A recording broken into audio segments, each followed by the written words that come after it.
Online मेथीची भाजी order करायची म्हटलं की नाहीतरी 100-150 लागतातच. आज रविवार असल्यामुळे आर्यनचे पप्पा त्याला विचारत होते की तुला काय खायचंय, तर त्यांनी सांगितलं होतं मला ऑनलाईन मेथीची भाजी खायची आहे. हे ऐकून मला हसायला आलं, कारण 100-150 रुपयामध्ये पुऱ्या परिवाराची भाजी घरी आणून निवडून होते. आज रविवार असल्यामुळे चिकन रस्साचा बेत केला होता आणि आर्यनचे पप्पा आर्यनबरोबर मस्करी करत होते. तर आलं लसूण कोथिंबीर निवडून मी आले किचनमध्ये. शनिवार असो, रविवार असो किंवा सोमवार असो, आपल्याला कामंही नेमलेलीच आहेत.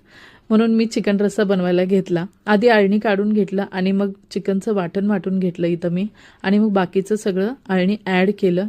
इथं चिकनचा रस्सा बनवतो का मी सुक्कंही बनवायला घेतलं होतं. चिकनचा रस्सा व सुक्कं बनवून झाल्यानंतर मी ओटा वगैरे क्लीन केला. मग जेवणाची तयारी केली.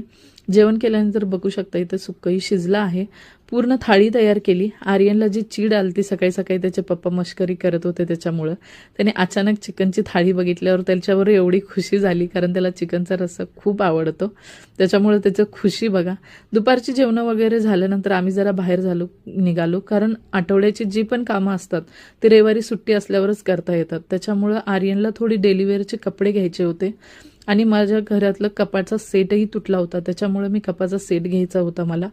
तिथे जरी मुलांना काही घेतलं की खेळण्याच्या सेक्शनमध्ये मुलं जातातच, तर आर्यनच्या पप्पांना आर्यन त्याच्यासाठी खेळणं घेसपर्यंत मी कपाच्या सेक्शनला आले. मला मिळाले इथं कपाचं सेक्शन. तुम्ही बघू शकता किती छान छान कपा आहेत. मी कपाचा सेट घेतला, बाकीचं सामान घेतलं आणि आम्ही निघालो घरी.